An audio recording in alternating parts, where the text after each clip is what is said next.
hockey coming your way from Anoka and via QCTV. Tonight, it's the Anoka Tornadoes coming in with a mark of 2-15, taking on the Blaine Bengals. They come in with a mark of 1-16. And Jim, it's about getting things ready for section play for both of these squads, and seeding is also a key part of tonight's game. Yeah, absolutely. And you know, the top 6 teams have kind of that bye. The last 4 teams, that 7 through 10, will have that play-in game to make it to the quarterfinals. So this is absolutely a big game for both squads as we take it. And not only that, it's time to make some momentum as you get into the later part of the season. Both of these teams have been chasing pucks and at least trying to create some more goal-scoring opportunities coming into this game. Anoka, as I said, 2-15. They have scored 30. Their opponents have put up 92. Meanwhile, for Blaine, at 1-16, they have surrendered 99 goals and scored just 16. But it's that first period that's been a killer for Blaine, in which they've been outscored 32-4 in that first period. Second period for Anoka, they've been outscored 35-7. But both teams trying to ride that path, and it seemed like the coaches have a pretty good mindset.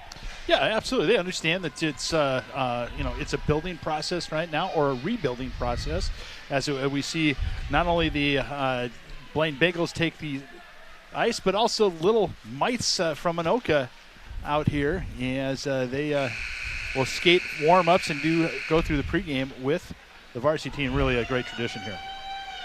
That it is. You'll get a look also at the squad here.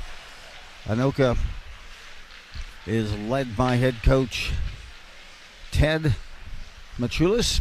He's in his first season. He's been an assistant and involved with the program over the time. Meanwhile, the head coach for the Blaine Bengals is Trevor Frischman. And in goal tonight, we'll get that set for you while they're getting set here for the introductions and the starting lineups. In goal will be number 30 for the Anoka Tornadoes, Colin Rosenau. We'll get you some statistical breakdown on him. And meanwhile, logging a lot of shots on goal this season, number 33 in goal is Zane Spaniel. Yep. We have a chance to see the starting lineups.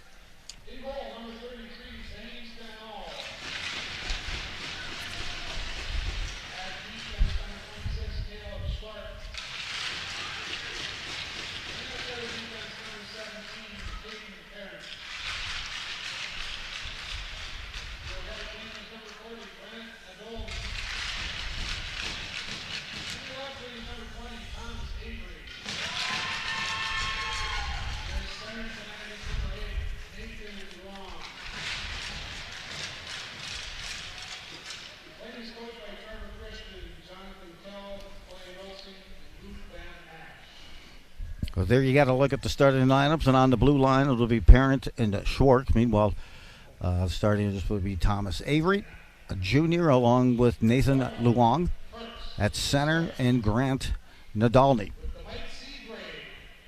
That's the starters, and again the goal is Spaniel in goal.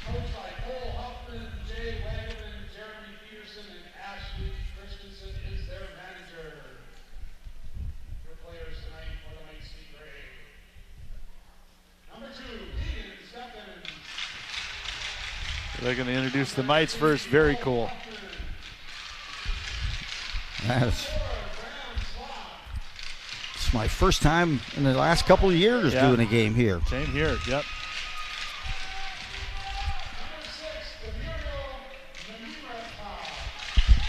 We'll let the parents at home and everyone get a chance the kids to hear their names.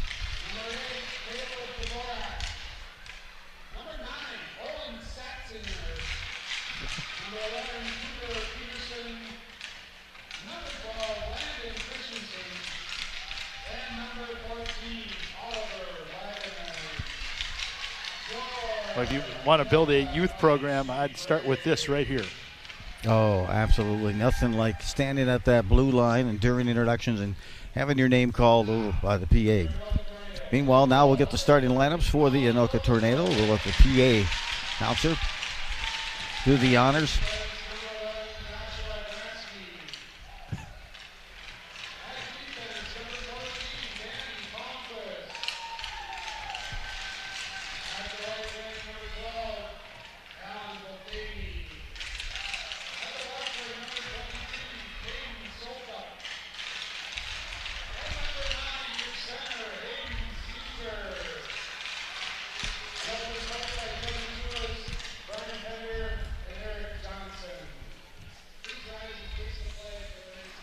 There's the starting lineups. We're going to get the playing of the national anthem, and then we will be ready to drop the puck.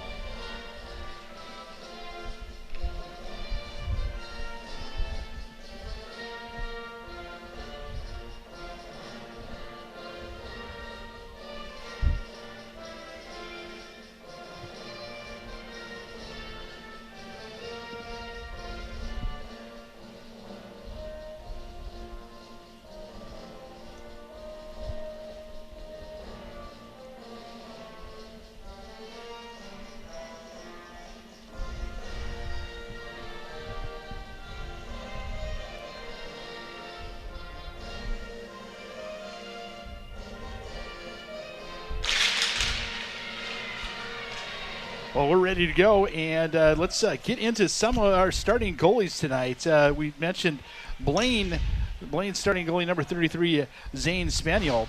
1-14 so far this year. He has a 5.48 goals against and an .883 save percentage, which actually he like Joe had mentioned, he's seen a lot of rubber this year and has really helped keep Blaine in games. As far as Anoka goes, it'll be Colin Rosenau. Rosenau comes with an 0-8 record, looking for his first victory. 6.9894 goals against with an .806 save percentage. Joe, tonight, we had a chance to talk before the game. Should be a low-scoring game and a defensive battle. And it's also going to be nice to kind of see these two teams kind of play against similar routes, similar talent as well, and a chance to see how they can respond. Maybe they get some more spacing, take advantage of those. The power play units are something they all want to work on. Blaine comes in with 9% proficiency on the power play. Meanwhile, for Anoka at 19%. So ready to get it going. They'll drop the puck. It's going to be the Tornadoes moving right to left, and we are ready on a Thursday night Lite. Controlling and taking that draw is Caesar. Drops back, and Anoka will settle things up. Caesar on the near boards just below us. Continues to move it in. And a chance in the high slot here. A shot and hit flex. Coming back out, holding the zone back inside the blue line. A wrister that time by Grasky. Misses the net. Pinching in is Grasky to hold the zone at the half wall. And getting there in piece of it is Vocati. Vocati sends it back behind the net, giving chase. Blaine on defense, trying to reciprocate a rush if they can move it out of their own end. We're just underway here, first period.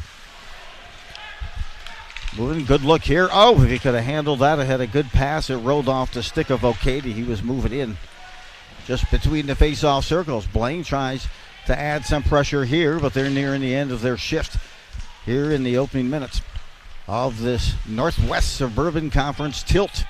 Shaughnessy cuts that puck, and now he'll give chase. Back behind Shaughnessy, looking for someone to center, too. There's a cutter he was waiting on, but no one available. Goosey was there momentarily. From that far point, a shot that makes it through. Having to make that save is Rosenau, the first save of the game for him. As you mentioned, Jim, 0-8, looking for that first varsity win. And, of course, as a backup, they have Lauren Lafferty. And they've been splitting plenty of time this year. Shot there, Karen to the corner. As Blaine now will try to work it out. Tipped up at the blue line, not out. Good job of holding the zone that time by Nedlin. Tornadoes trying to mount some pressure. Meanwhile, trying to nudge it along is Shaughnessy behind the net. Unable to get the puck out, still at the half wall. Controlled. A backhand look here on a pass down to the corner. And that's Lang. A shot in, loose puck, high slot there. Ness was there trying to really distract in front of the net. He goes back out front again, looks and digs, backhand there, save is made. Couple of good looks and a good buzz here going on by the Tornadoes. Deflected here, just delayed like an off-speed pitch in baseball, and Ness has it now behind. Hops his stick, and Blaine controls. Some good pressure and a good chance there, Jim, for the Tornadoes. Yeah, absolutely. Lang, really a nice shift on that one. He had 3 opportunities. Got a nice rebound out front, just couldn't knock it home.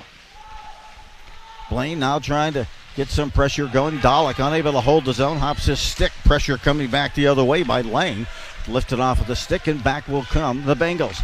From the face-off circle, flashing that leather, hashtag FTL, with a beautiful glove save is Colin Rosenau.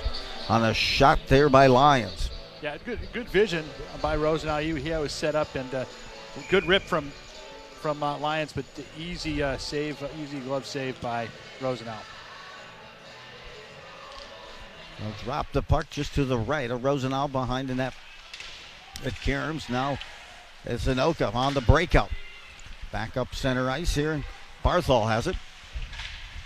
Kicks back down. Good job to nudge it in by Cedarstrand that time, but unable to hold and get possession.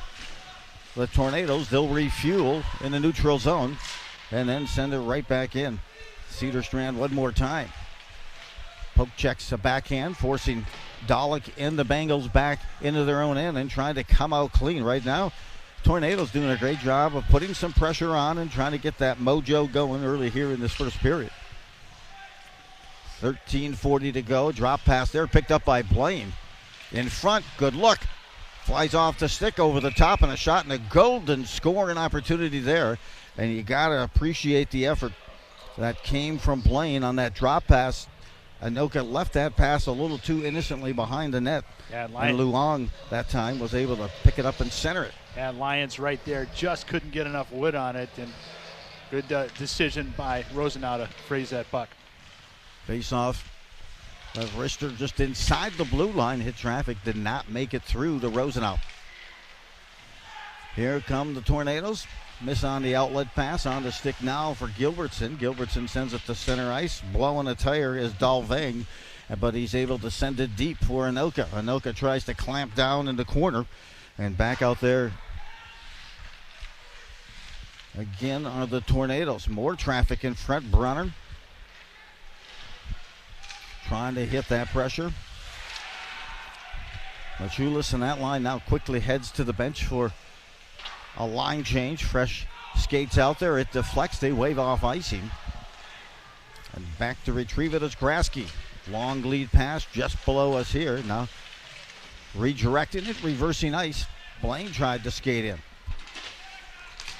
Miscue at the blue line. Goosey could not handle that pass, and now it will be Anoka taking it back behind their own end. That's Palmquist, the captain of this Tornado squad. A long pass off the board. We're going to get a whistle and ice with 12:25 to go in this first period. No score. Anoka taking on Blaine. Blaine's been shut out 7 times this season. And most recently for the Anoka Tornadoes, they just took a 3-2 loss to Forest Lake. Yeah, Forest Lake is a one of those teams that you've got that's part of their section that they can get an extra point from, but close game. Forest Lake in that game outshot Anoka 28-15, and here's a chance. Now again, Caesar with a quick wrister. Nice, beautiful stick save that time, and Karen and directing it to the corner. Skating in here, and Silk up that time, unable to get a shot off. Jorgensen now carries in. 2-on-1 emerges here for Blaine. Cuts across the center and across the grain, takes it to the corner there. Is Jorgensen. Meanwhile, coming back is Caesar. Hayden Caesar leading the team in scoring right now with 10 points for the Tornadoes. Back up ice at the red line. It's deflected back off the stick of Beaver, and it forces and it goes back to Rosenau, who had to make the save and freeze the puck. Yeah, both teams still trying to feel each other up. Anoka had some nice puck possession, moved the puck well. Now it's kind of a little back and forth, one-touch possessions. Last game for Blaine was a 9-1 loss to Holy Family. That was on Saturday. Anoka traveled to Andover on Saturday and took a tough loss there. Skating in, here come the Tornadoes. Whistled for that offside. You could kind of see that evolving. But the forward in front of Lang could not hold up, and we'll get a drop for our first face-off whistle of the game. Danny Ness just couldn't hold serve on it. Amazing how they can do the splits that much and try to be able to hold on to that blue line. Face-off here controlled by Blaine, pinching in just inside the red line and sent deep again. That was by Lewis. See if this line can get something going. They had some juice going in their first shift of the game. Did that line of Ness, Hubner, and Lang. couple of good scoring opportunities. Ness is tangled up behind, trying to get that puck free and lift just beyond the blue line. And then we're going to get a whistle. A roughing penalty is going to be whistled here. And it's going to go against a couple of 13s. This one's going to go against Blaine, as they thought he put a hard pop that time. At least I thought it was a shot to Ness there behind the net. Zach Triplett will go off. And they get a look at the specialty teams. Anoka comes in with the power play at a 19% proficiency on the penalty kill. Well, it's been Blaine who's allowed a power play goal on a penalty kill 63% of the time. So let's see, a good chance here for the Tornadoes to jump up front 1-0 here in the first period on the man advantage. Bouncing puck finally settled. Palmquist has it, takes it to the corner, looks behind the net. Settled up back there. Vocati, but unable to get it. Hold his own. It's sent back by Goosey. And still 1:25 left on the power play for Anoka. Tipped at the blue line and in by Vocati. But he'll give chase rather than trying to bring it in and set it up. Fullers, good job of hustling to that corner, holding his own momentarily, but then it leaks out just beyond the blue line. And that's going to force Hayden Caesar and Anoka to recircle. They refuel, bring it in. Just as he brings it in, he's knocked off the puck and sent back length of the ice. 50 seconds left on the power play, as they bring a fresh unit in for this power play. That is Anoka. Deflected at center ice, moved ahead, unable to sustain any pressure, and easily through the neutral zone and back out for Blaine. Navigating his way in, here's Palmquist. They get across the blue line. Ness is now back out there for the Tornadoes on the power play. 25 seconds remaining. Here comes Ness skating in. He'll get a look. Shot from the dot. A pad save. Turned away. Some good pressure. That's the lone shot for Anoka on this power play, as it appears Blaine will kill the penalty. I would have liked to seen him just circle around, let the offense get set up, and see if you can make a couple of opportunities with a rebound. Ness will give chase in that corner. Back at full strength is Blaine. Successful penalty kill. Trying to send it right back out in front for the Tornadoes. And Blaine sends it off a skate and now deflects it by the defense of the Tornadoes and sends it deep. They try to hold the zone, cannot settle the puck, and skating out. Coming back again here is Brenner. A hard wrister, that shot, looking for the loose change and unable to capitalize. A good hard shot. Wasn't able to get it clean with the glove save, but Anoka almost had a chance as they crashed the net to get a loose change goal. Yeah, Dalvig with a good wrister. Just couldn't, Spaniel couldn't hang on to it. Looked like he had it. It just kind of popped out of his glove, landed right in front of what I believe was Beaver. Or it might have been Teddy Machulis. I didn't see it was 7 or 3, and just couldn't put it past. Face-off now comes just to the right of Spaniel. Spaniel, the senior goalie. Tall goalie at 6'3". That's trending in the NHL. Yep. A backhand there, coming in low slot. Anoka that time, and just lifts the deflection over the top. Really nice shift by Dalvig right now, and this fourth line for Anoka has created a couple of nice opportunities. Teddy Machulis with that opportunity. Machulis on the season has an assist, would like to get a goal to add to that scoring portfolio. Face-off right on. Good face-off by Dalvang to win the draw and then put a shot on. Machulis, the pass was deflected just a little bit on that replay, and Machulis adjusted, but just couldn't get enough wood on it. Dalvig will stay in for this face-off against Luong.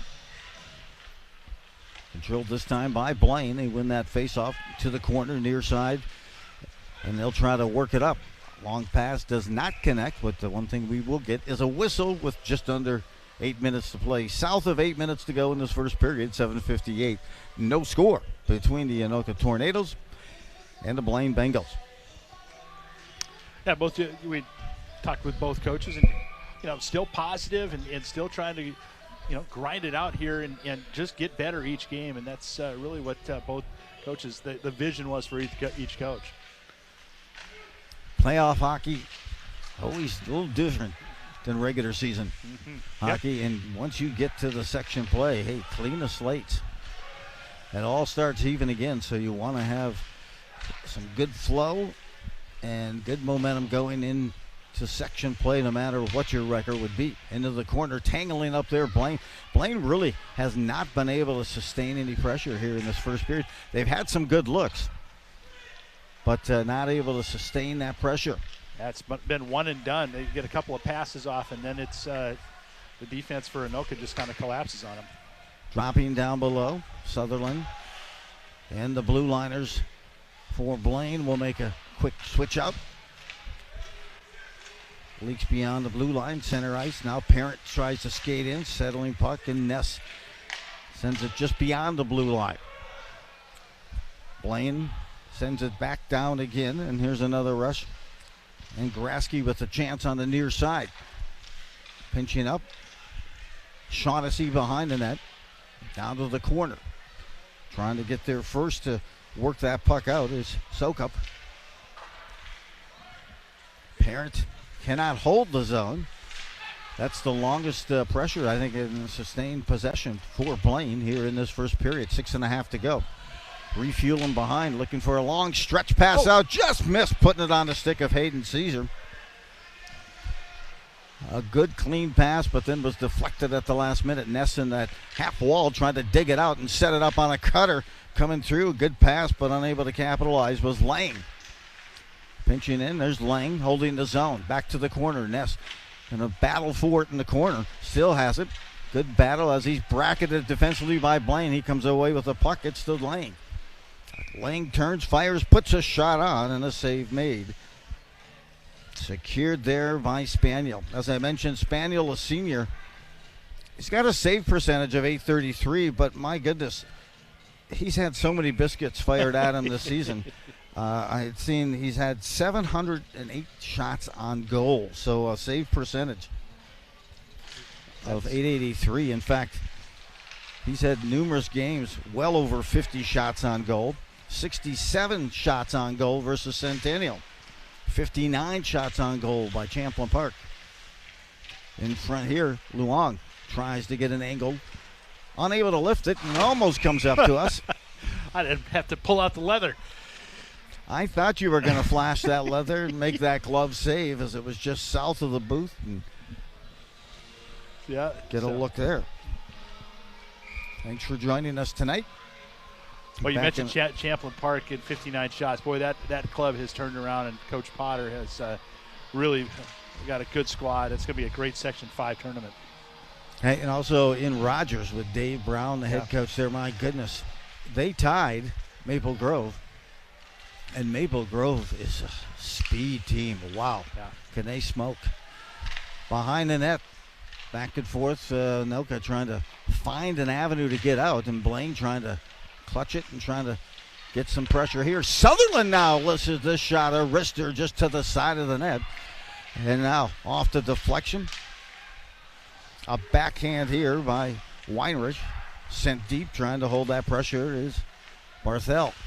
Barthel is reversed ice against Blaine. Barthel doing a good job of putting some pressure and trying to pinch the forward defenseman against the board. Goalie doesn't have a stick right now. This one's lifted back, and we'll get the ice, and now he'll get a chance here right then to gather back that goalie stick. Little difference between that goalie stick and a regular stick. But they're talking about Spaniel this season at 6'3", 180.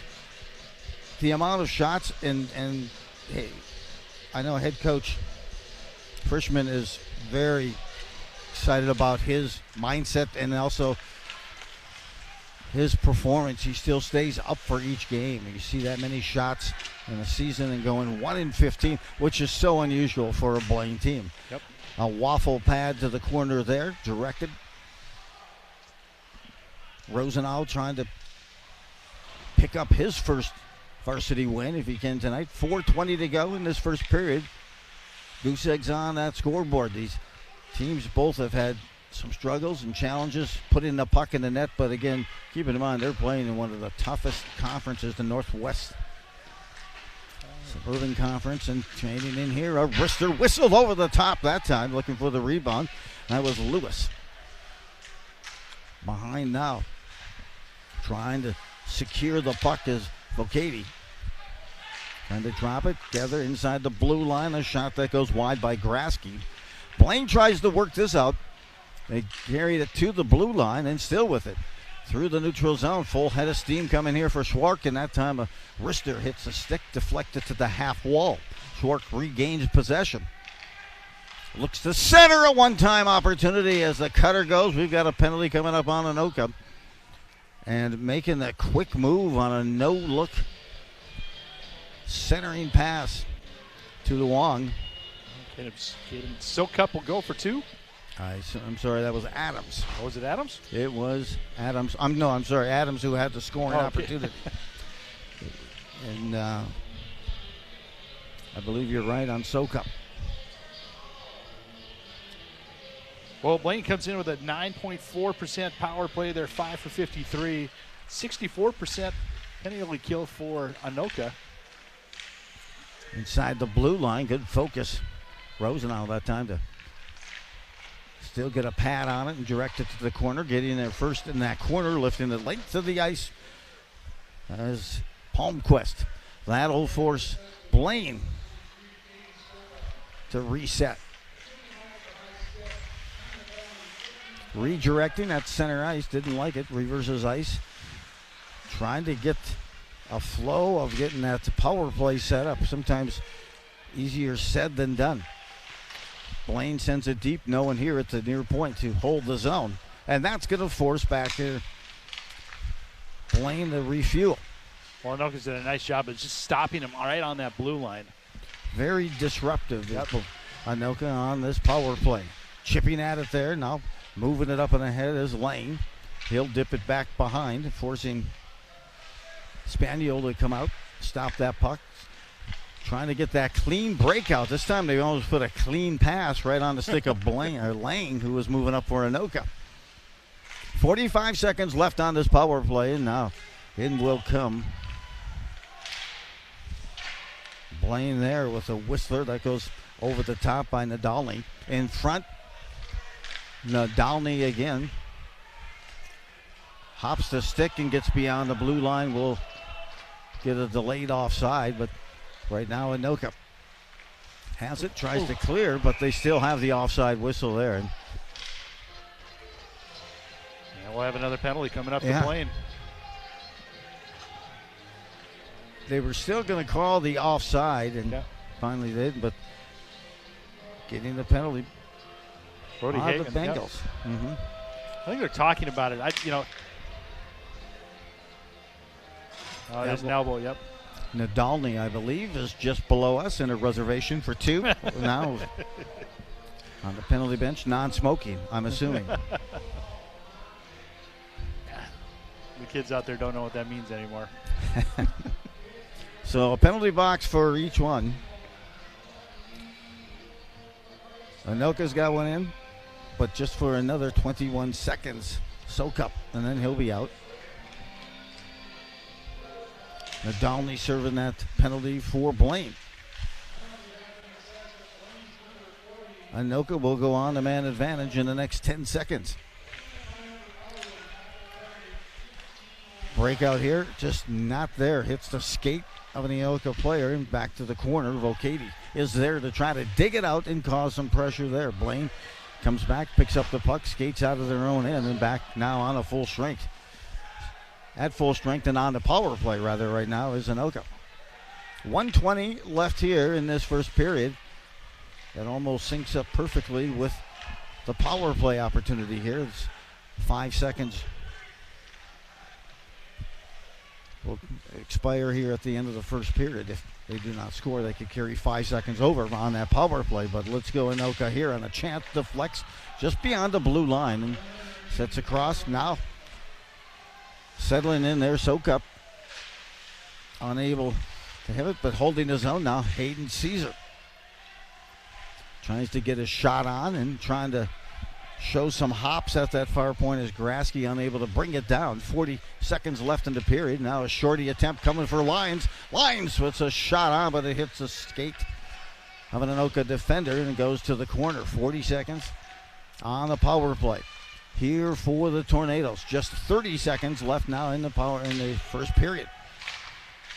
Unable to carry in or control the puck. The Tornadoes on the power play, and they're forced back out. 15 seconds, and they'll skate up across center ice. Tipped ahead. Blaine tries to control, hops the stick. They get it second time around on the second lap. And that's going to take us to the end of this first period. When we resume the start of the second period, we will have 6 seconds to start on that power play remaining left off for the Anoka Tornadoes. Jim, 0-0 tie here at the end of one. Yeah, and really no mistakes by either goaltender, Rosenau and Spanio, both able to not give up those big rebounds. A couple of nice shots for plays for Lions, who missed on a couple, one right into Rosenau, one just wide. But opportunities for both teams. We'll see if they can come out and capitalize the second period. Hey, this is Thursday Night Lights, QCTV. High school hockey boys. It's Anoka taking on the Blaine Bengals on QCTV. Will return for the second period in a moment. I was in foster care. I never knew when I would have to move, so I always had my suitcase ready to go. Then one day, I was adopted. My new parents opened their hearts and home to me. My parents cook my favorite breakfast for me every morning. My parents take me on trips I never thought I would go on. They gave me a home and an even better reason to use that suitcase. My parents aren't perfect, but they're perfect for me.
You're not going to get it all right. Just make sure you nail the big stuff, like making sure your kids are in the right seat for their age and size. Get it right at nhtsa.gov/the-right-seat. The thing that drives me every day as a dad is him. Every day he's hungry for something. And there's this huge responsibility in making sure that he's a good person. I think the advice I would give is you don't need to know all the answers. It's okay to make mistakes. As long as it's coming from love, then it kind of starts to work itself out.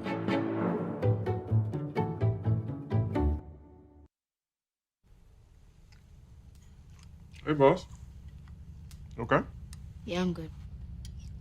You sure? I said I'm fine.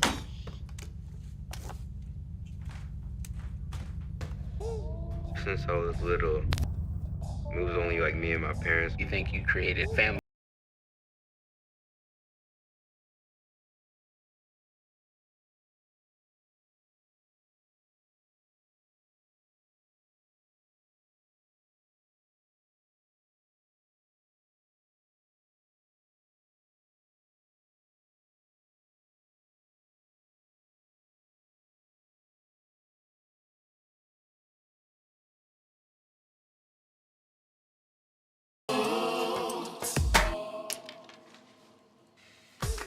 Hey, son.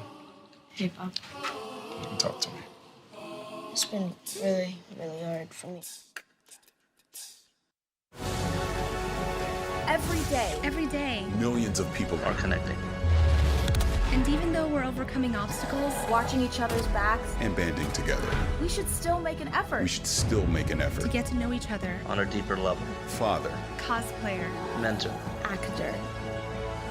it's time we take a step forward it's time we take a step forward. Come together. and discover How accepting our differences Can make us stronger. STEM is precise, no margin for error. Dare to forget that. Dare to have fun with it.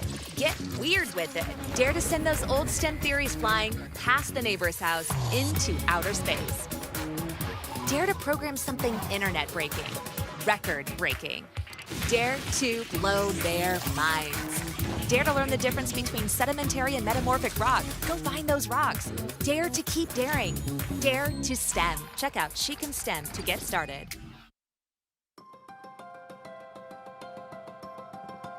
Peterson Shoes in Anoka has been a staple of the community for over a century, and this winter they are making sure that everyone has the footwear they need for these cold months. Well, Peterson Shoes, the beginning of the store was in the 1880s.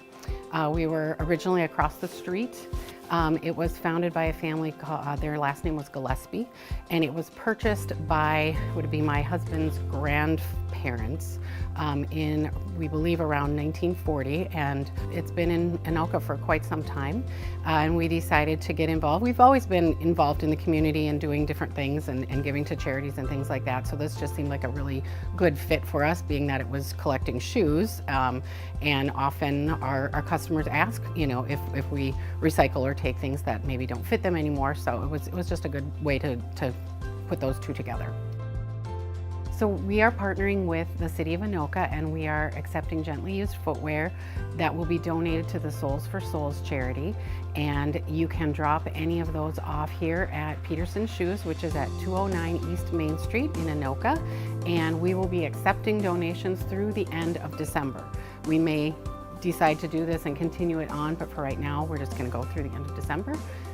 So any gently used shoes would be greatly appreciated, and those will go to help relieve poverty at different charities around the world. They accept everything. They will even accept mismated shoes or single pairs of shoes, because there are people, you know, amputees and things that need, you know, just one shoe. So they're accepting everything. It started on Saturday. There was the city recycling event, so they were collecting there. I believe they collected 160 pounds of shoes there. We probably collected around 100 here, and that was just, you know, the initial kickoff. So like I said, we'll be going through December, and there have been a lot of people bringing things in, you know, individual pairs as well as, you know, whole bags full of things. So it just depends on what you have. A lot of people deciding they're going to clean out their closet and you know, things that they can no longer use or don't fit them anymore are a great thing to donate. In store on December 5th, there will be an Ice Bug Winter Boots demonstration with a drawing to win a free pair of boots and ice studs. A great chance to learn about the new winter footwear that's perfect for these icy days ahead. Well, one thing I'd love to mention is that we were, again, for the second year in a row, we were elected Best Shoe Store in Minnesota by the Minneapolis Star-Tribune, so we're very proud of that. That was just announced on Monday. So thank you all for voting, but we do our best to you know, provide for our customers and you know, give great customer service and great products.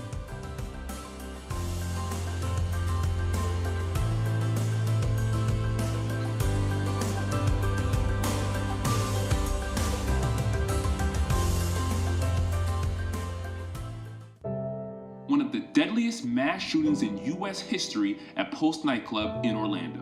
Walking into the building for the first time after the shooting, it was crippling, but it had to be preserved. If you're an ally of this community, speak out. There are more of us together than apart. It is the power of love in its rawest form.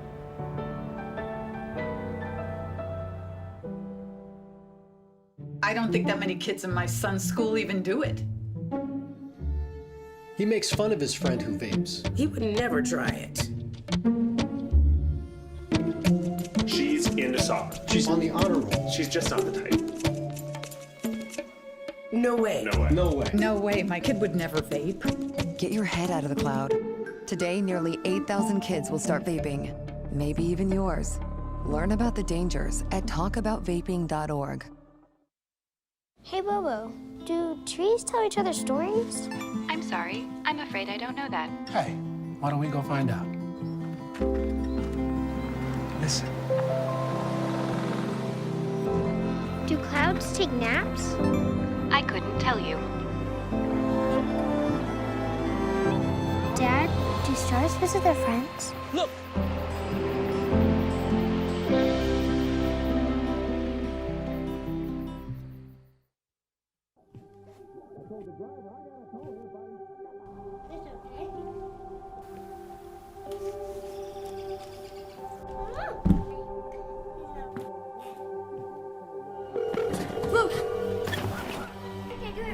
Where's your emergency?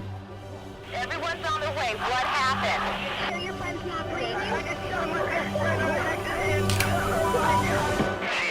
Yes, please get my mom and dad. Oh my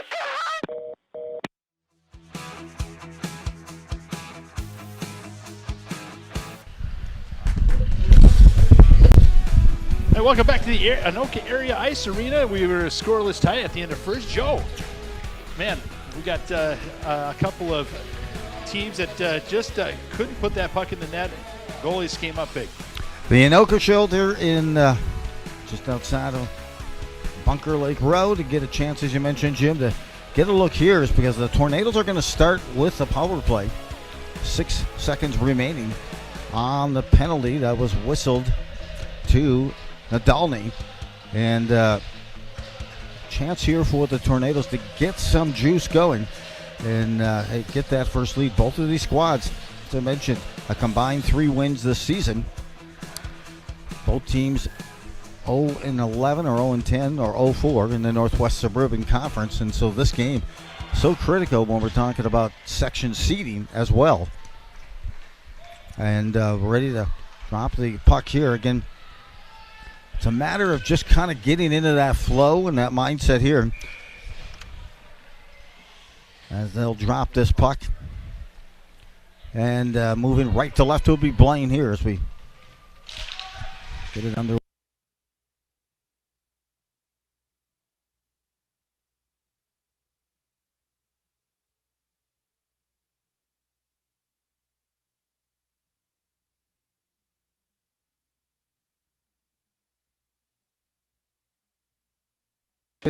State Championship Class 2A back in 2003.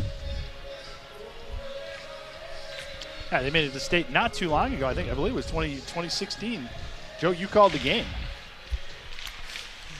That was some great activity. It was, I'll tell you. From Aldrich Arena. You got it. Up ahead here now, skating in is Caesar once again, a bouncing puck. Moves just beyond the stick of a cutter that time. Palmquist and Caesar have good chemistry out there. They know where each other are, and they're both obviously senior captains, but real good chemistry between those two. And Palmquist operates a lot like a forward. Yeah. More so defense, but I know they need help on that blue line from time to time, and the senior leadership certainly helps out there. I was just looking at some of the stats. All-time leading scorers for Anoka. I'll get that for you in a minute. You know I'm a stat junkie. Half wall skating in.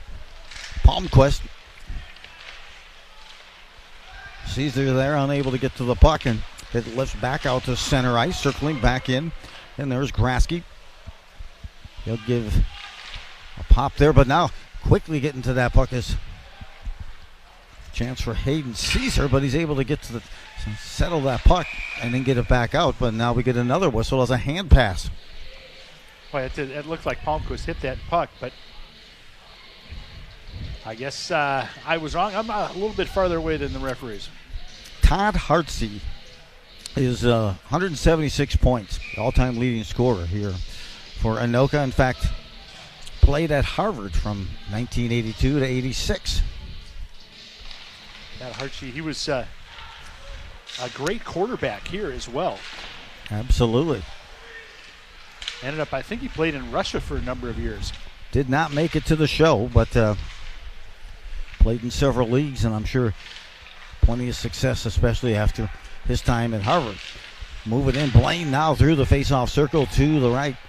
It deflects back, now holding the zone, keeping some pressure on. That's Parent. He'll wrist one, makes it all the way through. Follow-up shot that time by Guzzi. Misses the net. Rosenau getting tested early and often here to begin the second period. Both teams looking for that first goal. Near side, just below. Ness will give chase. He'll get there to the corner first. Shuffles a backhand. Didn't quite make it to the front of the net, but Lang redirected it back to the corner in which Ness came from. Blaine now whistles it down. Hunts it down there. Now overskates back to the corner. Trying to find an opportunity in a window here. Sutherland has to quickly get back. Pressure there diffused after a missed pass. Across ice by Anoka, skating in. A chance and just off the mark there. Gilbertson brought it in, had a good look. But it'll be Blaine still controlling. Sutherland here at the near point waiting for the puck. Unable to hold the puck, hold the zone. It just eludes his stick, and he's forced back. At least the Bengals are forced back behind their own goal. Shuffled along back through the neutral zone. Anoka will start it up ice, deflected by Sokup. That time rather by Barthel. Digging it out behind, trying to chip and chisel at it. Machulis was there, sends it to the point. Here's the deflection, and in front, the pad save had to be made. And now hitting it up at half wall. Back down to the corner, a no look. That's disrupted. Progress stop, but sent back in. Good defensive play there momentarily by Ben Lyons. Blaine now skates out. And here they come, man. Carrying it in, hops the stick there. It's carried over the top. The stick by Sutherland. Blaine splitting the two defenders coming at him, and now heading to the bench there is Adams. On a quick line change, triplet circles in front. But Dolick and Blaine forced out of their own end through the neutral zone. Now attack. Goosey is there. Has it, just eludes his stick. Just below a shot here taken, but we'll get a face-off back out again. We're going to get back to kind of that Anoka history. Of course, Pete Hayes, coach here as well for some time. Pete coached at Princeton, I know, for a few years before coming to Anoka and doing some coaching. But Nate Biller, another one of the famous Anoka players, I think he had 101 points as a Tornado, and played 4 years for the Minnesota Golden Gophers. That's just a few. We'll talk about some Hobie Baker winners for this Blaine squad here momentarily. Not to take you back in time, but both these teams with a tradition in hockey. Shot here on goal, deflected back behind, surging in from that far side. Holmquist again. You can tell he just outright enjoys flying in. He does. He's had a nice, good puck control, good anticipation. This one's lifted back out, giving chase as Goosey unable to get there. Action just below us, so we're blinded just a bit by a certain component here, unless I could grow to be about 6'8" and then lunge over the top. This QCTV Thursday Night Lights game. Anoka Tornadoes 2-15, taking on Blaine 1-16. Both teams trying to, well, Jim, you said it in intermission, rally for that first tally. I think that's a campaign that they're starting. Far side now, Blaine comes in, dumps it loose. That's chance there, knocked to the ice, the forward for Blaine. Now a breakout opportunity. Put it back there, and now chance here for Beaver. He sends it in, but not before striking that puck behind the red line. So we'll get the ice. 11:29 to go. You know, Joe, with the rally for the tally, the first team that can have some sustained offensive zone time where they can get more than one shot in and see if they can get a rebound will be that first team that scores. And these teams have been outscored on the season. A face-off here. Shot by Blaine. Goes to the opposite corner. Now working it back up through the neutral zone. Settling it. Anoka tries to bring it in and sustain. Hubner had it there momentarily. Now gets it back. Ness tries to get out in front of the net, but then they send it back out to that far point. It hops the stick of Beaver, and we'll get a nice. See if they keep that line on or make the change. Nope. Ness and gang will be headed back to the bench, and they'll bring on some fresh skates. Anoka have been outscored 30-92 this season. Their team just trying to get some rock going. Meanwhile, Blaine outscored 99-16. You just got to kind of keep working. Yep. Keep at it. Chance back down as Blaine tries to mount some pressure here to the corner, and we'll get another whistle, and they'll set it up on the offside, I believe. It'll be just outside of the Anoka blue line, but hey, some need-to-knows for you too, along with this. This is a Joe need-to-know, right? This is a Joe need-to-know by Joe. Yep. The Hobie Baker winners, immensely. Couple right off the top. Nick Bukestad, Ryan Tufte now playing number 1 pick for the Dallas Mavericks. Stars? And, yep, I'm sorry, who did I say? The Mavericks? Yeah. Oh, of course. That's a talented hockey player. That is. I was thinking of the Florida Panthers also, who was drafted Bukestad. Yep. That's just to name a couple that the success. Matt Hendricks was a runner-up for a Hobie Baker award as well. So a wealth. And we're just touching on, we haven't even talked about the state championships and everything. Triplett takes this shot. Kicks it to the corner, but immense of talent have come through both of these schools via the hockey program. There's a wrister there. Karen back, nice save made by Rosenau, and deflection comes back out. Blaine looking like they're starting to get a little buzz going. Schwartz has it here. Wrestled off the puck. Sent in deep. Goosey unable to get there. Parent waves the stick at it, but it just finds its way deeper into the Blaine end. Anoka tries to mount some pressure and hold the zone, unable to do so. Shaughnessy now skating in. Shot pass slot. Their time is deflected by a stick of an Anoka defender. Did not make it to Rosenau. Carries up ahead. A lead pass just up ahead to Michelis that time. Did not make it.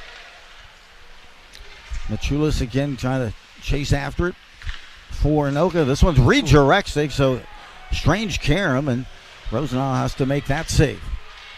9 minutes remaining here in the second period. No score between these two teams. Blaine in the blue breaking in now. A chance. Here comes Anoka. Cutter out in front. Beautiful defensive play that time. A chance there for Machulis as he was trying to center it. He had two forwards out front. Defensively, they made a beautiful save and preventing that pass to come out in front. Now back the other way comes Blaine. Whistling that in is Avery. Avery goes to the side of the net looking for some action there, but again back behind. It's Anoka on the breakout. Tried to hop the stick of a defender. That time was Sokup to no avail. At neutral ice, carrying in. And now Luong. He'll give chase to the corner. Picking up his triplet, holding that our point, and we'll get a whistle and a hand pass. We are just beyond the midway mark of this game. 8:10 to go, second period. Well, that fourth line, we mentioned in the first period of Bruner, Dalvang, and Machulis. That fourth line has done a nice job of creating just a couple opportunities when they're out on the ice. They've been some of the more successful shifts. Year 2000, that was it. I'm trying to hit the state championship for Blaine. And then Anoka struck 3 years later. There's a shot that slithers just to the wide. Some activity wide of the mark. Ness comes in, tries to put a shot in from the half wall. That's a face-off dot. It spins near that. And back out. Finally at center ice. And finally it's Parent who commandeers that puck and then puts a shot on. Working it out and behind it here is Nedlin. Nedlin is bothered there in the corner by Parent.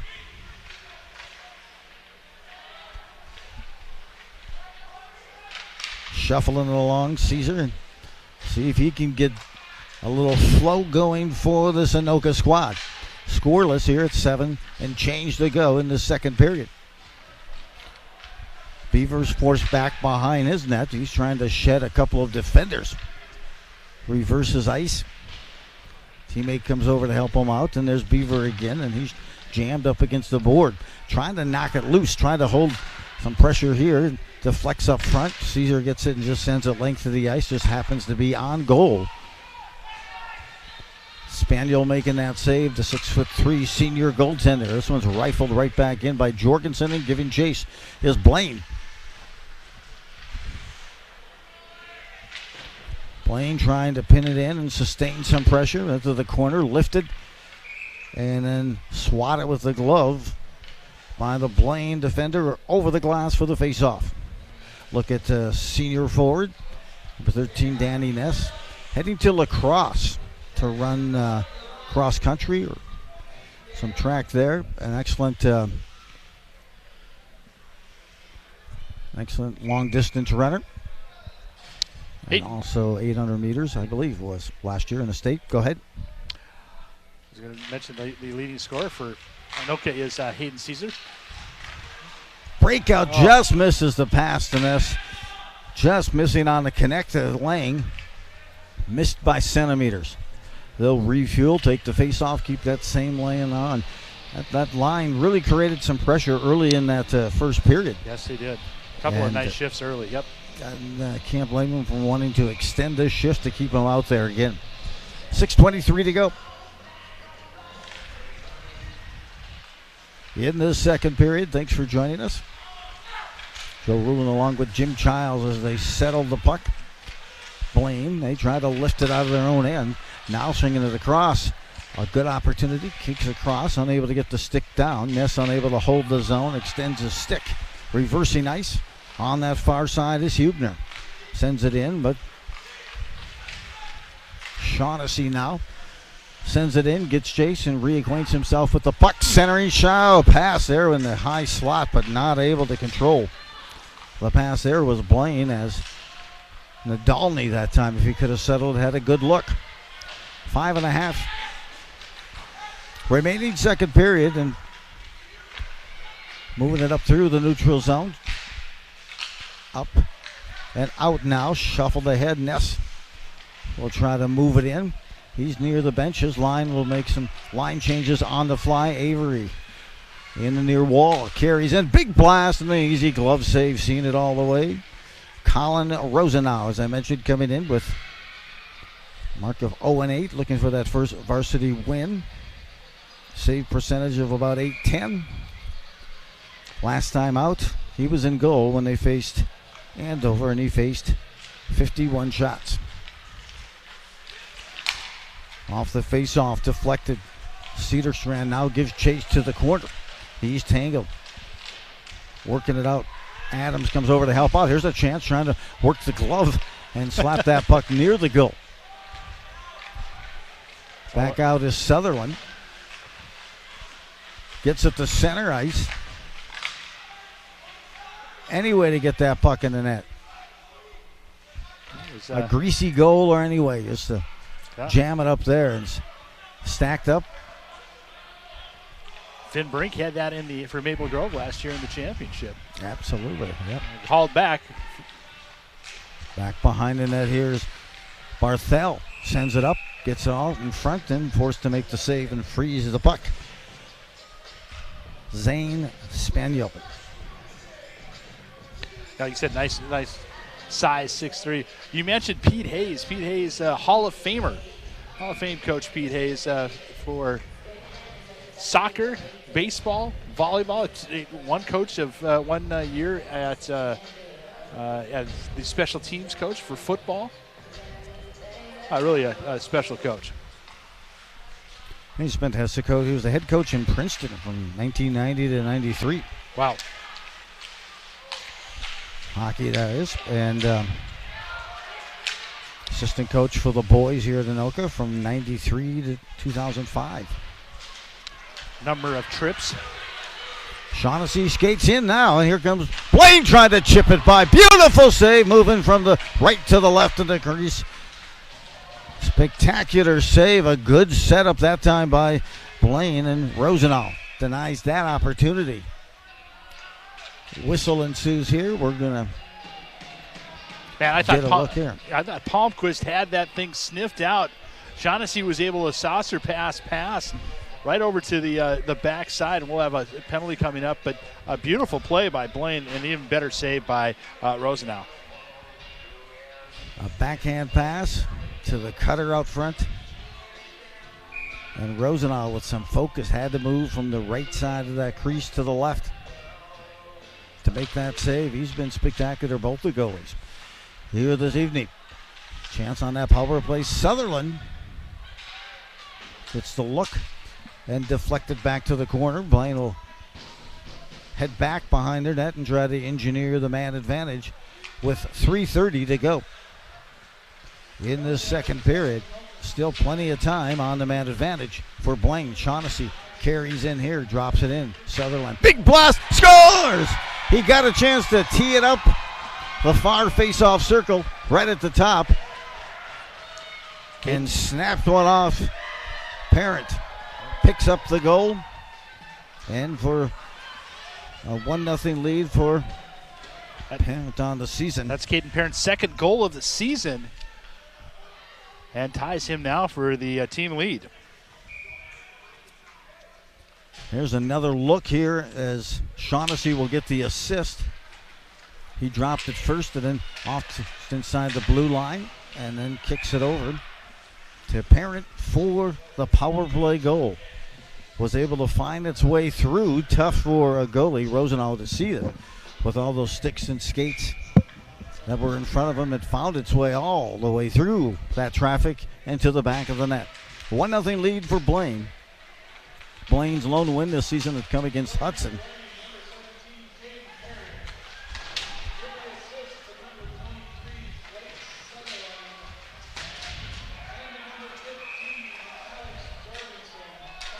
We're going to give Jorgensen and Sutherland the assist.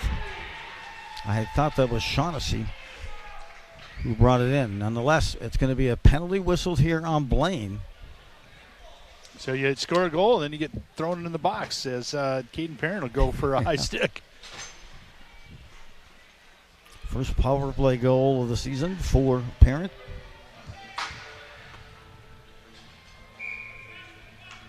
They gear it up here. 3 and change. 3:04 to go here in the second period. The chance now for Anoka to counter. The one thing Blaine did is they were able to control that puck. Off the face-off, deflected, giving chase is Caesar to the corner. Near side, engineering this, setting it up, far point coming in. Shot from the dot, and just off the pad. Save made there. Keeping control of that side is Grasky. Back behind. Caesar trying to get at it. Trying to that's it here. Gets it to that far point. Good job by Grasky to settle the puck and hold the zone. Skating in deep this time. Coming in is Palmquist. Palmquist loops this one, kind of lofts it in. Pad save, half forced to make. Good job to hold the zone. The backhand didn't quite get everything they wanted Blaine to try to clear. And let's see if the Tornadoes can capitalize here with the pressure in the corner. Lifted here, Palmquist. A shot and clearing attempt that gets pretty high and unable to make and hold the zone that time. Palmquist. Just under 2 to play. 55 seconds left on the penalty kill for Blaine. They had it momentarily behind the net and tried to center. Breakout pass now far side. Here comes Caesar. Drops it, finally setting up backhand that goes to the corner. Getting there first. Mercado. Far side, face-off circle, a hard wrister. Secured, the save made, and some traffic in front by Anoka, but they'll still have 36 seconds left on the power play. Yeah, really, this has been most productive power play tonight for Anoka. They've had good puck possession, good movement. Just keep going at it, get the pucks on net. Face-off here, controlled. Inside the blue line, that's Beaver. Far side, calling for the puck. Shot taken instead. You could hear the stick tap there by Hubner looking for the puck. Teammate took it instead. That was a pretty quick whistle. That one was still live. Landy was the one who took the shot, and you're right. Good rebound, some puck visibility, but they whistled it down. Off the face-off, hits the crossbar. I got to tell you, it was Hubner who, he said, I'm hot, give it to me. And he got a deflection there. And one time that thing off the crossbar. Deflected high, trying to settle it. Put a stick on it is Vocati. He's pushed by Goosey, I believe. And let's see if they issue any penalties here. Still 13 seconds. On that power play, the closest opportunity of the night. You can't get any closer. I mean, that was just a rocket that came off Hubner's stick, and you could hear the tink of the pipe all over the place. Hubner knew he had it. He was calling it forward previously before that shot was taken, and then he got it on his stick and ripped it. A loud sound off that crossbar, holding the zone. There's Landy. Rister then goes to the corner. Back at full strength now is Blaine. Anoka still with possession of the puck. Into the corner. Circling back, there's Hubner. He's dangerous. Kicks it off. Rister makes it all the way through. The puck is still loose. Controlled this time by Lang. Lang turns, fires, tries to put a shot on. He does, and the save is secured. What a great power play for Anoka. That one produced the most shots on net all night. And they were quality shots, looking for rebounds, sticks on the ground. Really nice power play. 1-0 lead here for Blaine with 46 seconds remaining in the second period. Shot here just inside the blue line, forced to make a save. Espanol now back the other way. A 2-on-1 quickly emerges for Blaine. A wrister midsection. Save is made by Rosenau. Stellar save. Looking for that rebound, and finally they'll take another drive from just inside the blue line. Deflects off the waffle pad high in the air. Anoka will skate it out just beyond the blue line with 15 seconds left in this second period. A couple of players still poking and prodding and at it. Surprised we didn't get a slash as the whistle blows for the ice. Bruner and I think it was Long that were going toe-to-toe for well, at least knee to knee right now. They were both on the ice. 8 seconds left, and boy, they've exchanged some good scoring opportunities and not lacking energy from either of these teams tonight. It's a 1-0 lead. And that came on the power play goal by Parent. A backhand through the neutral zone. Drilled by Blaine. We are at the end of 2 complete. The only difference from the first to the second is the lone power play goal by Caden Parent. And that has given Blaine the 1-0 lead, Jim. Yeah, and Anoka needs to capitalize on the momentum they had going out or going from the end of this period into the beginning of the third period. They found some good passing and puck possession. Should be an exciting third period here from the Anoka Area Ice Arena. Well, at the onset, you said, hey, this would be a low-scoring game. I was wondering if the more spacing would give them more scoring opportunities at kind of a different venue as 2 teams who have combined for 3 wins this season. I thought they might like to snipe it around tonight. Still could happen in the third, but thus far, your prediction looking right. It's a 1-0 lead for Blaine over Anoka. And this is QCTV Sports Presentation third period coming your way.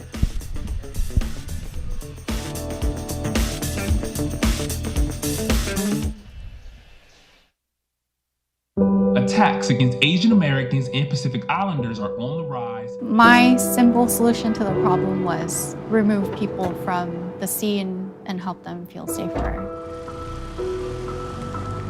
In terms of the hate crimes, I think there is so much more work to be done. We really need to come together and tackle this issue as a community.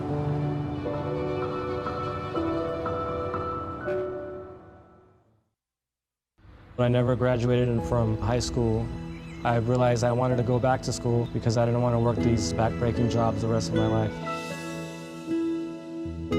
With the help of my father and having my son, that was all the motivation that I needed to come back to school.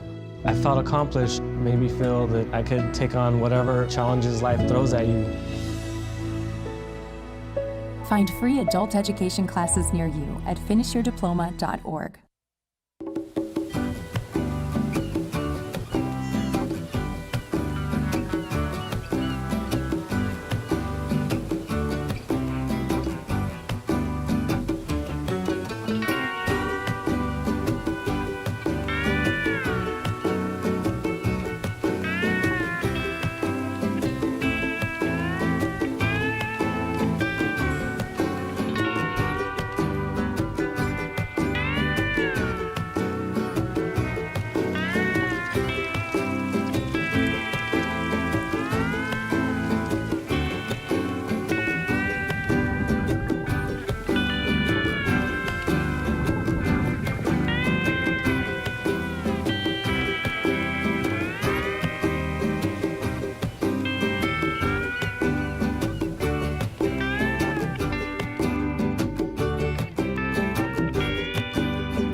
Hey guys, it's me, Isabella Gomez, filling in for Smokey Bear because he's got more to say than just... Only you can prevent wildfires. Like, if you're outside enjoying a barbecue, don't let a hamburger distract you from fire safety. Make sure you aren't dumping your hot coals or ashes onto the ground because that could start a wildfire.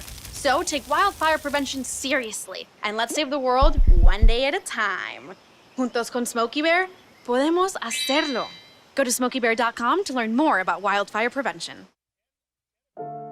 I taught for 20 years, but I started forgetting my lectures. Eventually, he had to quit. My therapist recommended we go to the doctor. The early Alzheimer's diagnosis allowed us to take control of the situation. He's been such a positive force and so loving. Thank you. You're welcome. If you or your family are noticing changes, it could be Alzheimer's. Talk about seeing a doctor together. Last week, Brandon met a girl on a dating app. One day after work, he finally found the courage to ask her out. No answer. He started to panic. Was he being too pushy? Maybe it was too... Hey, sorry I didn't respond. I was driving.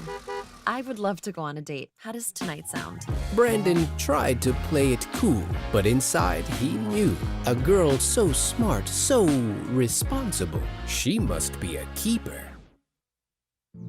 Jason, let's go see your room.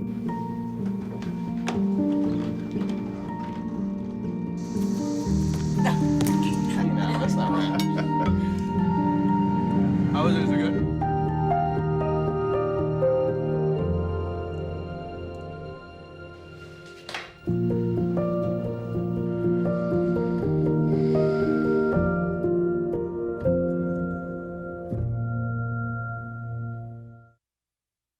What is dementia? Is it the same as Alzheimer's? If someone has memory loss, does that mean they have dementia?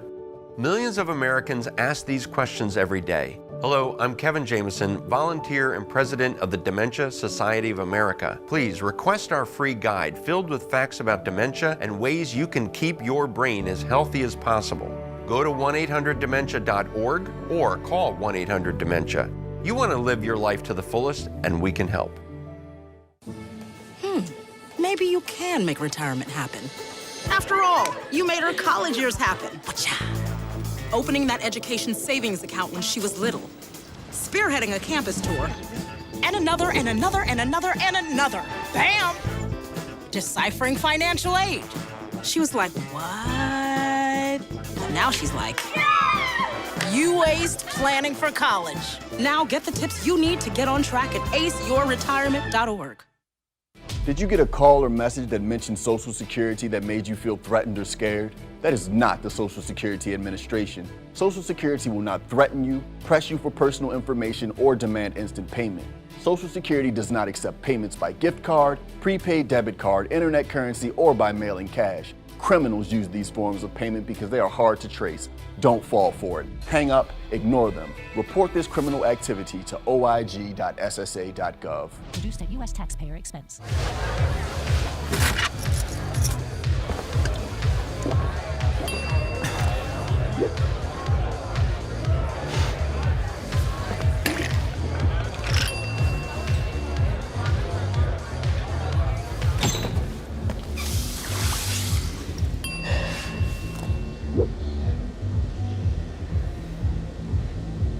If you need to do something to feel okay to drive, you're not okay to drive. Don't drive buzzed.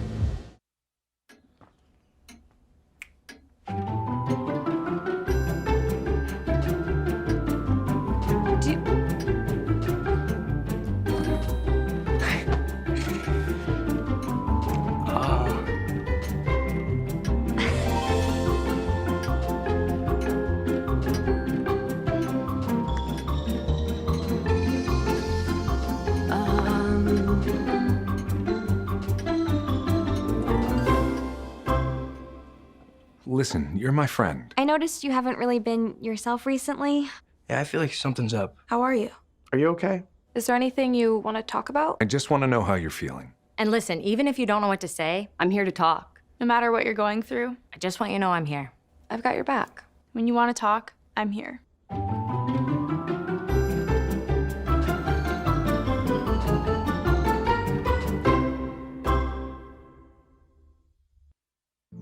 Jason, let's go see your room.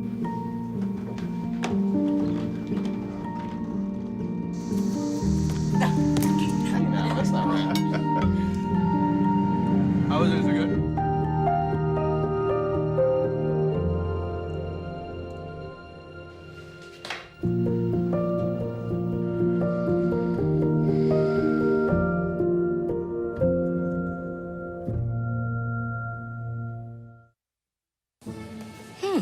Maybe you can make retirement happen. After all, you made her college years happen. Opening that education savings account when she was little. Spearheading a campus tour. And another, and another, and another, and another. Bam! Deciphering financial aid.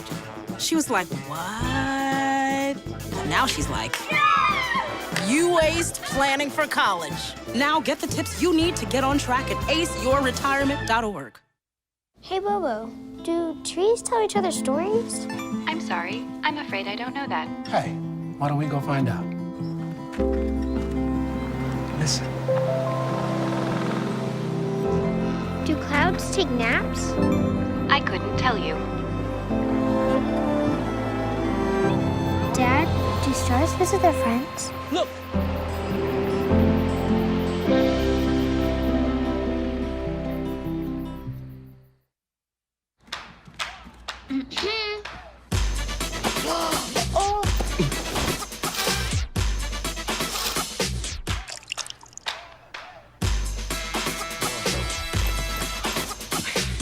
You're not gonna get it all right. Just make sure you nail the big stuff. Mama! Like making sure your kids are in the right seat for their age and size. Get it right at nhtsa.gov/the-right-seat. If you're buzzed and doing this,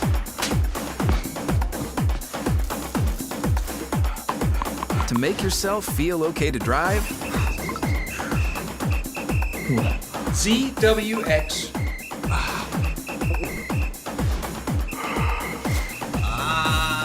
you're not okay to drive.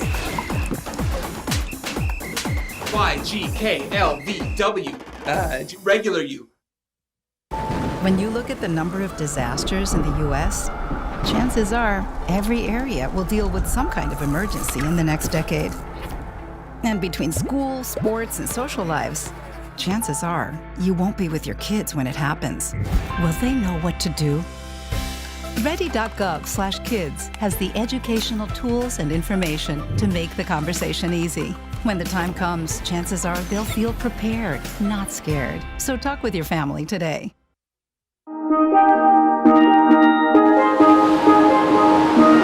So while technically you can't go surfing in Champlin, but I may have the next best thing. Head on over to Nautical Bowls in Champlin. Walk up to the counter. Welcome to Nautical Bowls. How are we doing today? Good. So we're going with the Sunrise Bowl, cruiser size, 16 ounces. You got it.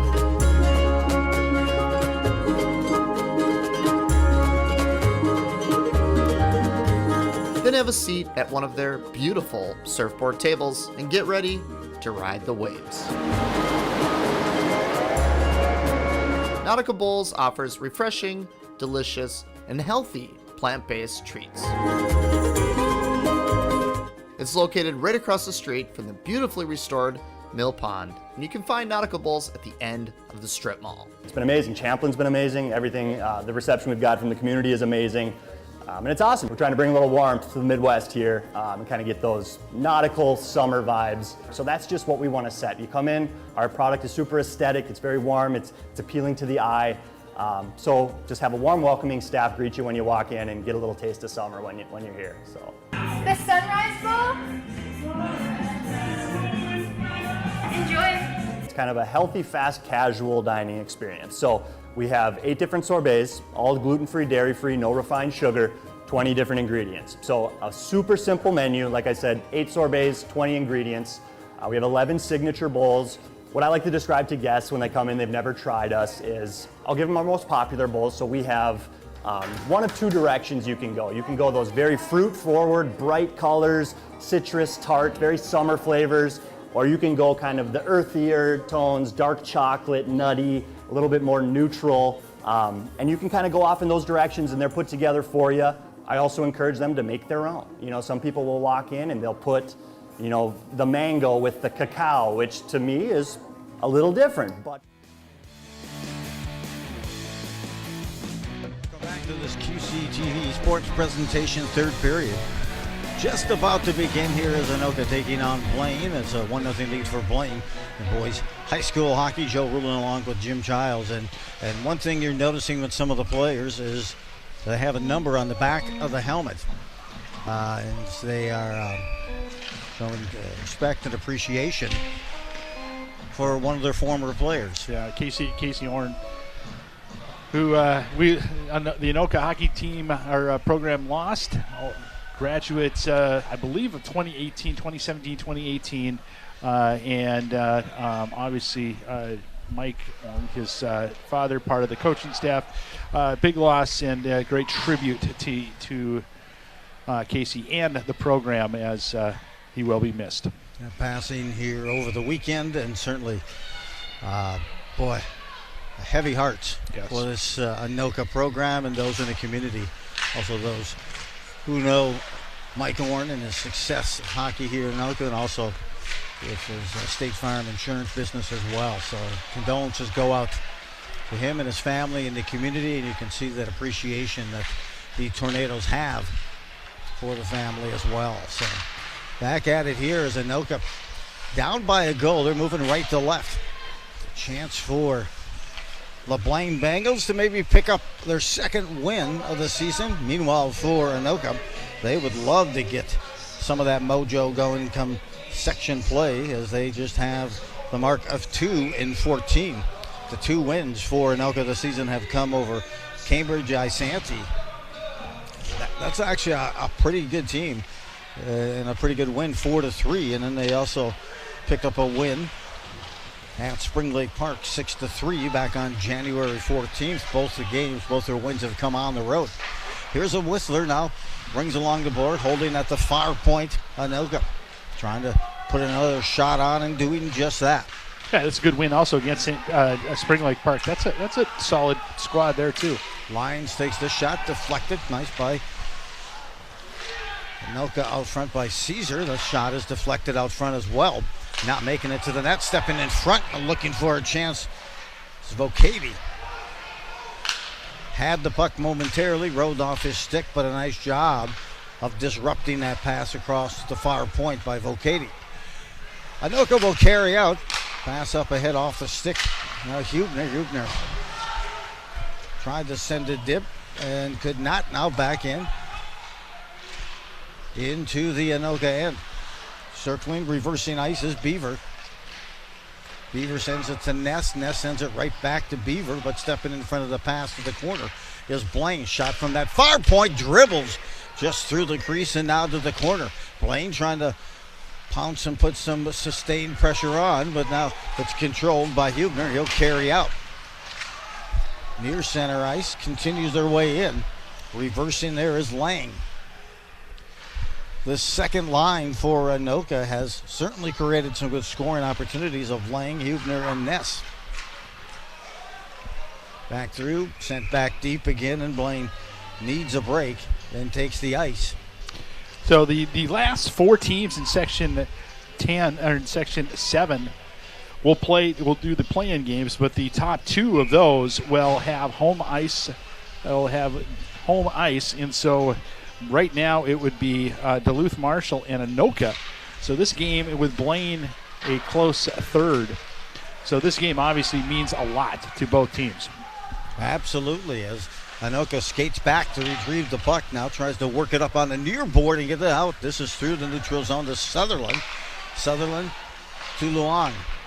Luong cuts in behind as he waits for a teammate to peel it back to him off the board. Picks up the loose change in front. Shot. Save is made by Rosenau. I think that went off the post. Kick back again. And we look again on a breakout pass.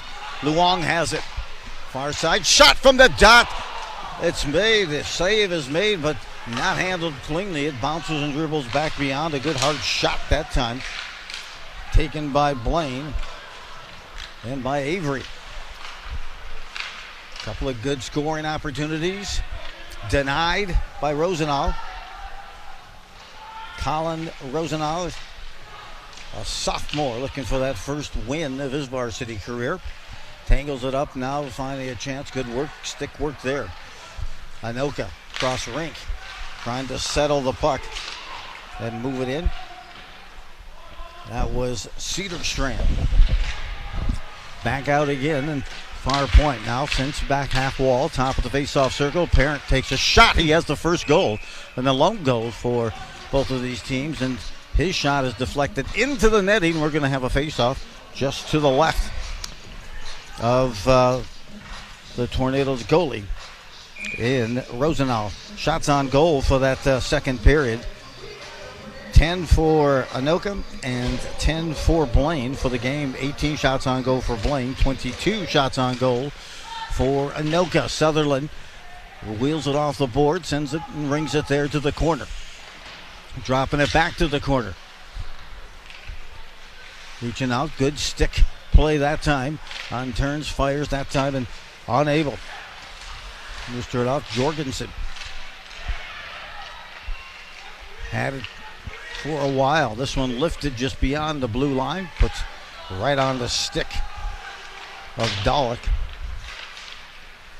Back in, carrying in. Here's a chance. Jorgensen got a stick on it, but not able to control. Dangerous pass. Blaine pushes in.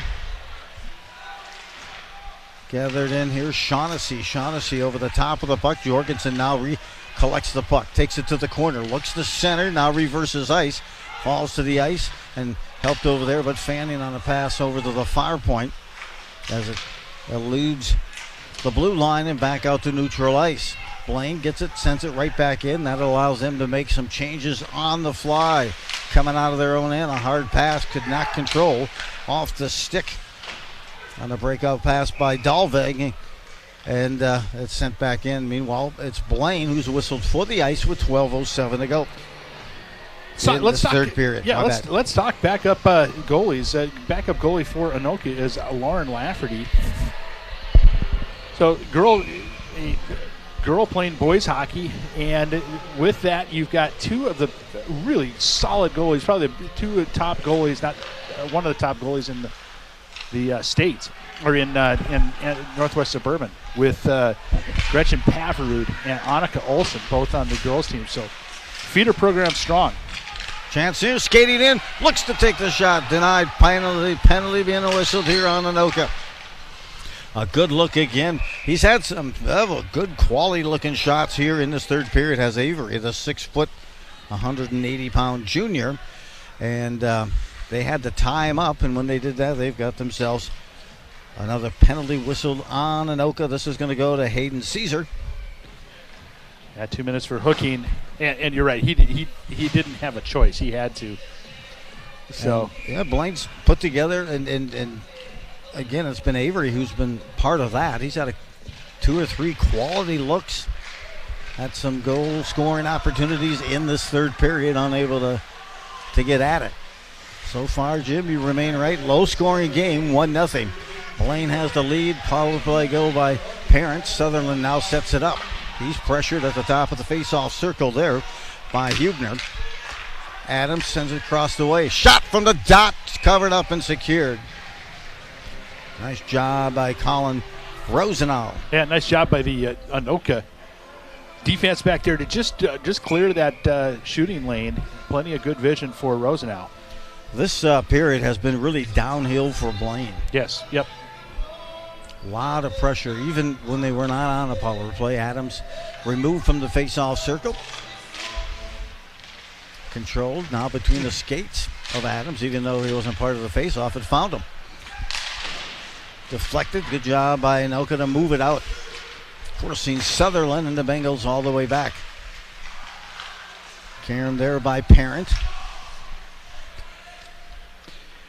Giving go, touch up. And now they come with a full head of steam. Cross ring pass to Adams.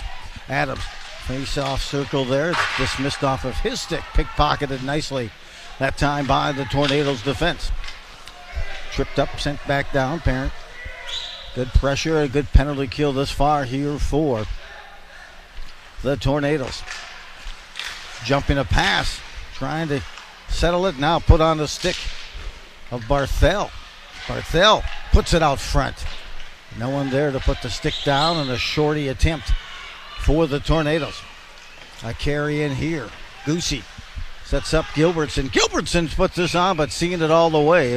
An angle we had privy to here. You can see it all the way. It's no traffic in front. Rosenau makes that save to hold on for that puck. Well, it'd be a great opportunity for the penalty kill of Anoka to score their first shorthanded goal. They're 0-4 so far. They have and Blaine has allowed 2 shorthanded goals this season.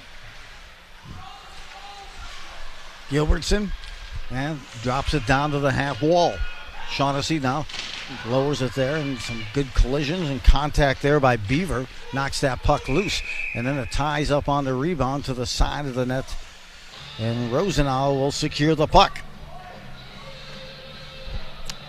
Getting shots on net, but that second chance opportunity just has been covered up nicely by Rosenau. For Blaine, had trouble getting pucks in the net. In fact, their first goal of the game did not come until December 8th. By that time, it was a 5-1 loss to Robbinsdale Armstrong. It was the first game of the year that they were not shut out in, and that was Game 6. Backhand, back at full strength. Anoka. Anoka, in terms of goals on the season, doubled up here on Blaine, as they had 32 goals. 16 goals coming in, did Blaine, to this game, and 30 for Anoka. Blaine has the lead now with 9 minutes to go in this third period. The power play goal by Parent still the difference maker.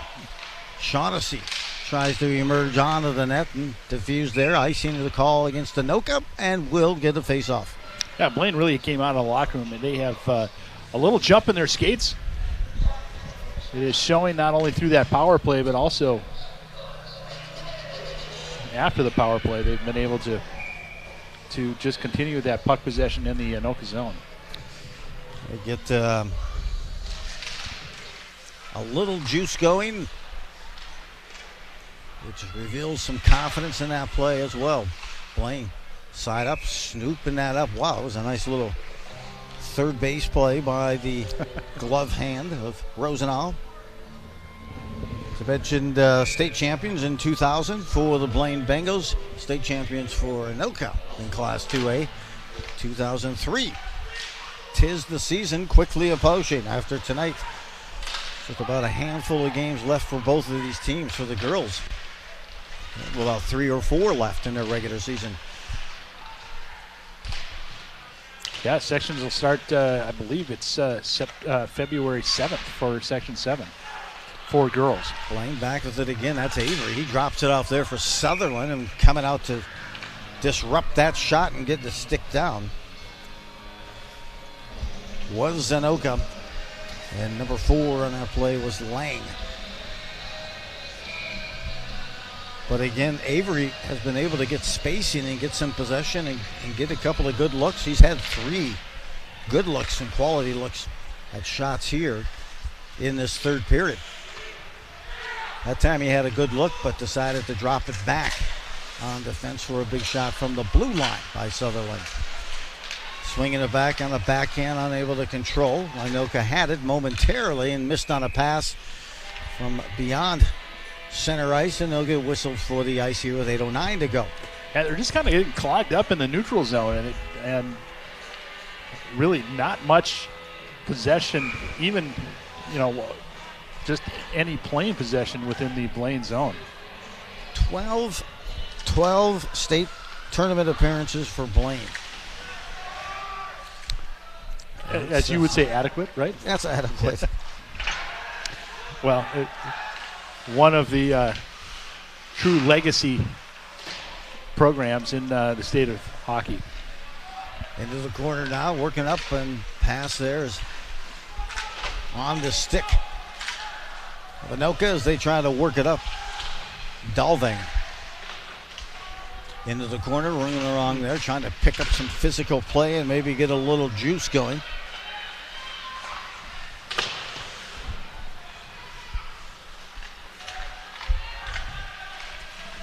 Machulis with some nice hustle out there. I've seen a good hustle from Teddy Machulis. Yep, Machulis heads back to the bench on the line change. Reversing ice.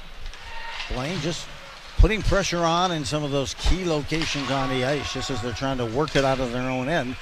And what happens is you get tired out there for a while and miss those passes, and they create the ices and the whistles with 7:08 to go. And now on top of it, you bring it all the way back to your neighborhood. Yep. You're forced to bring it out again and through that forecheck of Blaine. Also trying to settle some of those passes that are coming off kind of hard on the stick of some of the Anoka players. Far point here, rings along the board, now to the corner settled there, and that's Nedlin trying to work it along. Coming out in front, point blank opportunity, and a save is made as Jorgensen had a great scoring opportunity, but in good technique and in good position to make the save and secure Rosenau. Yeah, beautiful pass right out front, right onto the backhand, and he lifted it. Jorgensen was able to lift it, but right into the chest of Rosenau. Face-off still on the dot. Now knocked back there by Barthel. Barthel comes over to help out. It's in the corner.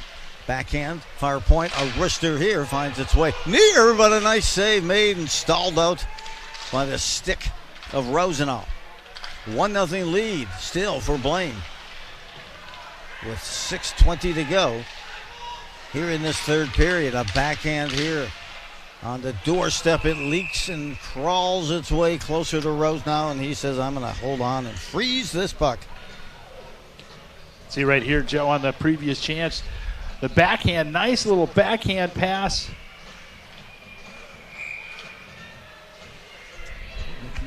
It's coming. Well, maybe it's not. Well, it was a good pass. We just, boy, you'll just have to take our word for it. 6 and change to go. Parent looking for his second goal of the game. Rips this one wide to the corner now, and here comes Anoka, where they backhand it up and chip it just beyond the blue line, but Blaine is there at center ice to control the puck. And then they give it up. Here's a chance.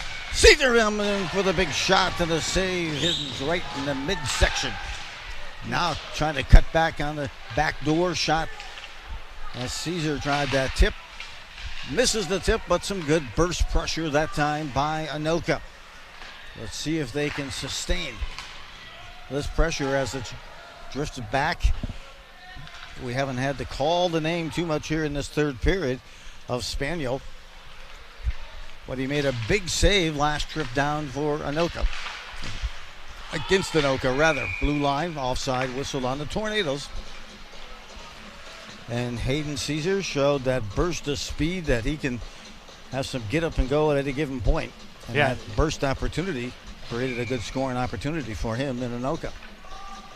Well, right now you've got to shorten your bench. You've got to get that scoring line out there.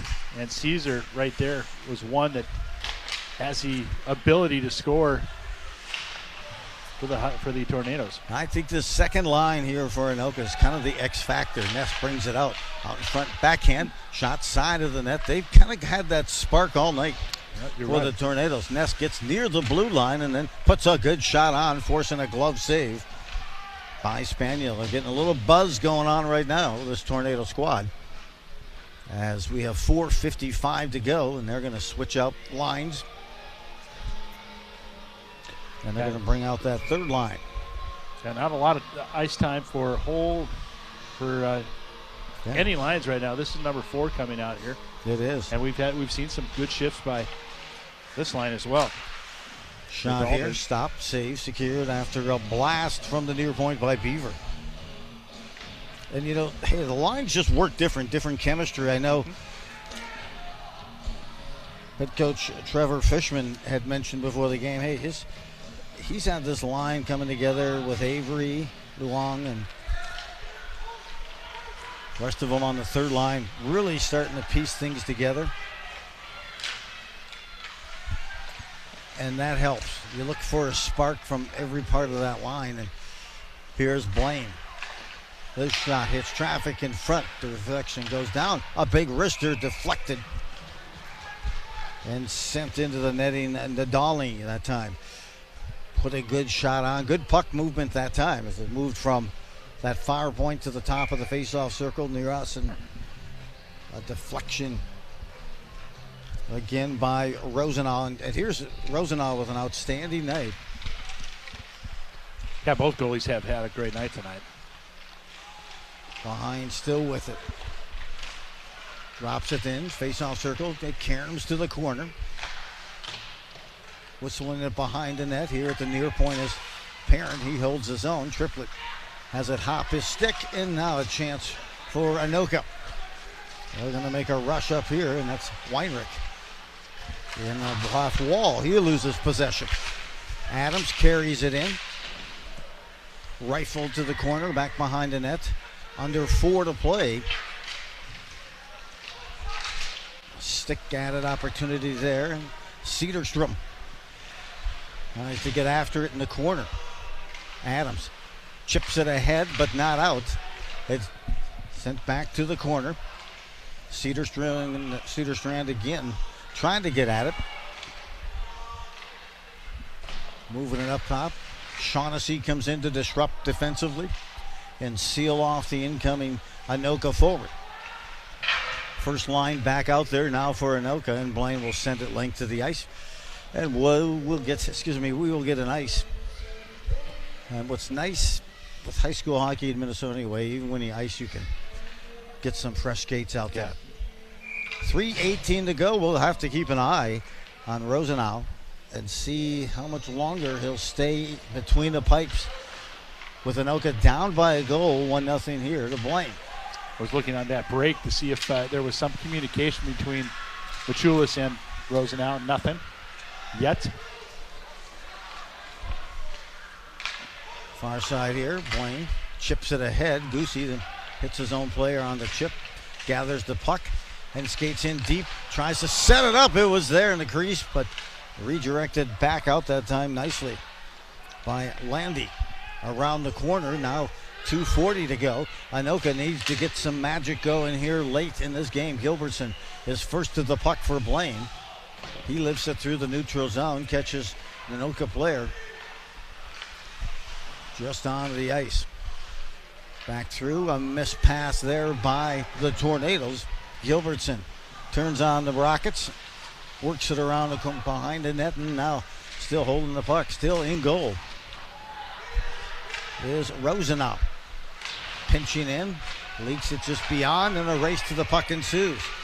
Luong gets there first.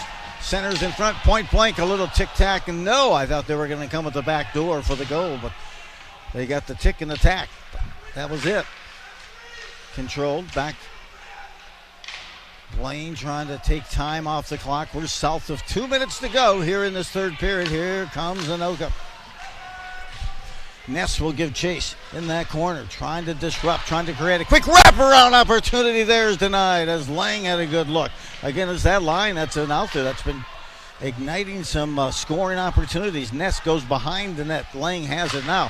Far point here. Big kick rebound that time is out to the high slot, and Blaine will send this length to the ice. And a good one of those little plays that you don't notice. But as Blaine was clearing it, the Anoka player could have easily had hit its skate. He jumped over the top of that puck to get the icing, and as a result, the faceoff will come all the way back into the Blaine into the ice, and I think we're going to see an empty net. Yeah, we've got a timeout right now by Anoka. And so, I wouldn't be surprised anyway if Anoka pulls. Yeah, with that vice. Yep, you're absolutely right. So the Anoka Tornadoes will be. Take a look at the upcoming Anoka schedule coming away. Might be the girls, Andover girls schedule. Yeah, that is. So here they're going to be at Robbinsdale Armstrong on Saturday. And then Thursday next week, they've got off till Thursday. They're at Rogers. That'll be a tough game. Centennial Champlain Park, and then they'll finish up with the Northern Edge at home, and then with Roseville. As far as Blaine goes, they've got Spring Lake Park coming up on Saturday. Saturday's really just about every high school team is playing on Saturday. Then they travel down to Lakeville South. That will be a challenge. Coon Rapids, they've got Andover again on the 7th at Andover. Blake, Mounds View, and White Bear Lake on the 17th. Well, here they come back onto the ice. 1:28 remaining. It's a 1-0 lead. A second period power play goal by Parent. For the Blaine Bengals, that's been the difference so far. So I wonder what line do you bring out there? What extra skaters, Joe? It looks like that first line is going out there, and they don't have an extra skater, and they don't have a goalie. So they need to get another skater out there. All right, coming out is Hubner. Good choice. He's been solid all night. Very active here. Face off just to the left of the Blaine goal. To the corner. Lifted and then deposited it into the bench. Or just short of the glass in front of the Blaine bench. Not much time off the clock. 1:22. Face off just to the left. That's Hayden Caesar getting ready to take the draw. He'll go against Cody Adams.